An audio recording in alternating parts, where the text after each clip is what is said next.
Hello दोस्तों, चलिए आज एक नया टॉपिक शुरू करने वाले हैं साइंस का, जो है केमिस्ट्री से रिलेटेड है, जिसको बोलते हैं इलेक्ट्रॉनिक विन्यास। और ये इतना इम्पोर्टेंट टॉपिक होता है जो क्लास 9th से लेकर के आप आगे अगर साइंस जहाँ भी पढ़ते हैं, अगर इलेक्ट्रॉनिक विन्यास आपको नहीं आ रहा है तो आप जान लीजिए कि केमिस्ट्री आपकी एकदम शून्य है। तो इसको जो है ज़्यादा रटते ना हुए छोटे वीडियो में आपको बहुत बेहतरीन तरीके से समझा रहे। थोड़ा सा अगर आप धैर्य बना करके रखेंगे साथ में तो बहुत बेहतरीन तरीके से समझ में आएगा। देखिए, आप ऑर्बिटल के बारे में जानते हैं। ऑर्बिटल 4 जो होते हैं, एस, पी, डी और एक एफ होते हैं। अब इसमें जो है इलेक्ट्रॉनों की जो मैक्सिमम संख्या होती है वो भी आप जान लीजिए। मैक्सिमम संख्या इसमें होती है इलेक्ट्रॉनों की, यस वाले में केवल 2 रह सकते हैं, पी वाले में मैक्सिमम 6 इलेक्ट्रॉन होते हैं, डी में मैक्सिमम 10 होते हैं और एफ में मैक्सिमम 14 इलेक्ट्रॉन। इससे कम इलेक्ट्रॉन रह सकता है लेकिन इससे ज़्यादा नहीं होगा। तो आप लोगों को हम बताएं, एक अफबाउ प्रिंसिपल होता है जिसको अफबाउ सिद्धांत भी बोलते हैं। उनके अनुसार ये बताया गया कि जो इलेक्ट्रॉन होते हैं ऑर्बिटलों में ऊर्जा के बढ़ते हुए क्रम में प्रवेश करते हैं। वही ऊर्जा का बढ़ता हुआ क्रम केवल आप जान लीजिए, बस आपका काम हो जाएगा। ऊर्जा का जो बढ़ता हुआ क्रम होता है वो होता है ऐसे, एस एस पी, इतना याद करना पड़ेगा। उसके बाद फिर होता है एस पी एस, फिर होता है डी पी एस, फिर एक बार D P S, D P S. उसके बाद इससे ज्यादा जब आगे बढ़ते हैं ये आंतरिक संपूर्ण तत्वों के लिए तो होता है एफ, डी, पी और एस। तो हम ज्यादा लंबा ना करते हुए केवल 30 तक के तत्वों का देखेंगे।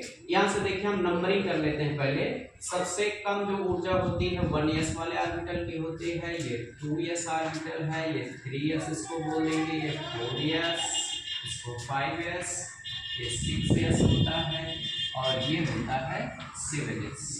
फिर इसके बाद T वाला जो होता है इसका एनर्जी लेवल सेकेंड होता है, दूसरे ऊर्जा स्तर में होता है। ये 2, यहाँ पे 3, ये 4, 5, उसके बाद यहाँ पे है ये 6 वाला। फिर उसके बाद हम देखते हैं डी वाला, ये थर्ड एनर्जी लेवल में होता है, यानी नाभिक से ये तीसरे कोष में होता है। तो यहाँ पे 3, ये वाला 4 और ये वाला दिखाई दे रहा है, इसको 5। और जो एफ वाला है ये चौथे वाले ऊर्जा स्तर, इसको 4 लिख देते हैं। अब शुरुआत करते हैं इलेक्ट्रॉन को भरना। जैसे मान लीजिए हमको दिया गया हाइड्रोजन, हाइड्रोजन का परमाणु क्रमांक होता है 1। अब यहाँ इसका अगर इलेक्ट्रॉनिक विन्यास हमको करना है तो हम ये से शुरुआत करेंगे, पीछे से लेके क्या हो जाएगा 1s लिख लेंगे। अब इसमें देखिए कितने मैक्सिमम नंबर ऑफ इलेक्ट्रॉन होते हैं 2, और मिनिमम कितना रह सकता है 0 भी रह सकता है। हमको एक इलेक्ट्रॉन की जरूरत, हमें है 1s1 हो गया इसका इलेक्ट्रॉन। फिर उसके बाद परमाणु क्रमांक 2 होता है हीलियम का, है ना। तो 2 वाले के लिए क्या करेंगे, ये शुरुआत करेंगे, क्या हो जाएगा 1s लिखेंगे।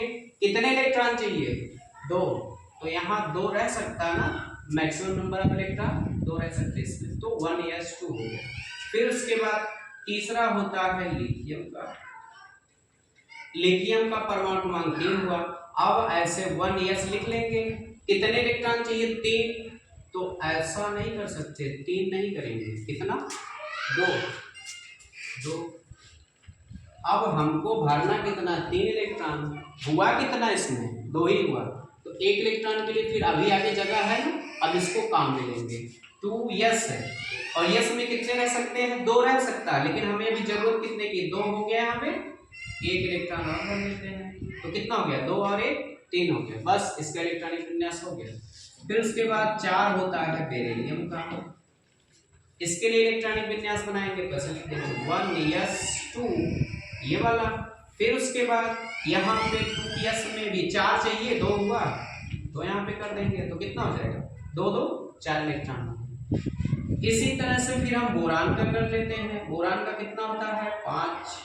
बोरान का हम कर लेंगे ऐसे 1, यस में कितने 2, आगे कितने इसमें भी 2। फिर आप ये नहीं करेंगे 5 करना है तो सिर्फ 3 भर दे, नहीं, मैक्सिमम नंबर ऑफ इलेक्ट्रॉन यहाँ पे देख लेंगे कितना भरना है, केवल 2 ही। आगे भी हमारे पास है कोर्स कौन सा 2p वाले, अब इसमें कितना भर देंगे 1 इलेक्ट्रॉन, क्योंकि एक ही चाहिए ना, 2 2 4 और 1 5 इलेक्ट्रॉन हो गया। फिर इसी तरह से अगर हम कार्बन का भरना चाहें, कार्बन का परमाणु क्रमांक होता है 6। अब भरेंगे इलेक्ट्रॉन तो कैसे 1s2 2s2 2p कितना भर दें 2 2 4 हुआ 6 चाहिए, कितने इलेक्ट्रॉन 2 इलेक्ट्रॉन। अब p वाले में 6 तक इलेक्ट्रॉन ऐसे लगातार हम भरना शुरू कर देंगे, इसमें कोई दिक्कत नहीं होगी। तो 2p2 हुआ, उसके बाद 7 इसी तरह से नाइट्रोजन का करेंगे तो ये हो जाएगा 1s2 2s2 2p में ही अभी इलेक्ट्रॉन भरेंगे कितने 3 भर देंगे, देखिए 2 2 4 3 7 इलेक्ट्रॉन हो गया। इसी तरह से अगर हम चाहें तो ऑक्सीजन का कर सकते हैं। ऑक्सीजन का परमाणु क्रमांक होता है 8, 1s2 2s2 उसके बाद 2p में कितने इलेक्ट्रॉन गिन लीजिए 4 हुआ, इसमें 6 रह सकता है ना, 4 इसमें भी कर लीजिए, 4 नंबर रहा है तो कितना हो गया 2 2 4 और 4 8 इलेक्ट्रॉन हो गया। ये हो गया ऑक्सीजन का इलेक्ट्रॉनिक विन्यास। फिर आगे कर लेते हैं परमाणु क्रमांक 9, ये किसका होता है फ्लोरीन का, इसका देखेंगे इलेक्ट्रॉनिक विन्यास क्या हो जाएगा 1s2 फिर उसके बाद 2s2 उसके बाद 2p वाले, 2p वाले में कितना भर दे, देखो 4 हो गया 5 कम है ना तो 5 भर देंगे, कितना हो गया 1s2 2s2 2p 5 9 इलेक्ट्रॉन। फिर 10 होता है नियान का, इसका हो जाएगा 1s2 2s2 2p कितने 6 इलेक्ट्रॉन, देखो 4 6 10। अब इसके बाद जैसे ही 11 का करना शुरू करेंगे देखिए थोड़ा सा चेंजिंग आएगी, देखो 10 तो यहाँ तक हो गया, अब 1s2 2s2 2p 6। अब ऐसा नहीं करेंगे 2p में हम क्या कर दे 7 कर दे, देखो इसकी क्षमता है 6 की 7 नहीं कर सकते है ना, तो यहाँ पे क्या करेंगे 6 से ही लिखेंगे, लेकिन इलेक्ट्रॉन कितना हुआ 10, कोई दिक्कत नहीं, आगे है ना 3s वाले में कितना भरिए जितने इलेक्ट्रॉन की जरूरत है, 1 की जरूरत है तो 1 कर दिया हमने। इसी तरह से 12 मैग्नीशियम का हम करना चाहेंगे तो ये भी हो जाएगा 1s2 2s2 2p6 3s2। अब ये भी खत्म हो जाएगी लिमिट इसकी, क्योंकि 2 ही रह सकता है इस वाले में, हो गया। फिर 13 जैसे आएगा एल्यूमिनियम का, अब फिर से देखो 1s2 2s2 2p6 3s2 गिन लीजिए 10 हो गया 2 2 4 6 10 2 12 हुआ, 13 चाहिए तो 13 के वाला खत्म हो गया अपना 3p वाला है, 3p में कितने 1। ऐसे कंटिन्यू हम 20 तक, जैसे 13 हुआ 14 15 16 17 18 19 20 तक 18 तक हम कंटिन्यू इसमें इलेक्ट्रॉन भरना शुरू, जैसे एक आया आगे हम 14 वाले का करेंगे तो 2 उसका 3 4 5 6 भर लिए 18 तक हो जाएगा।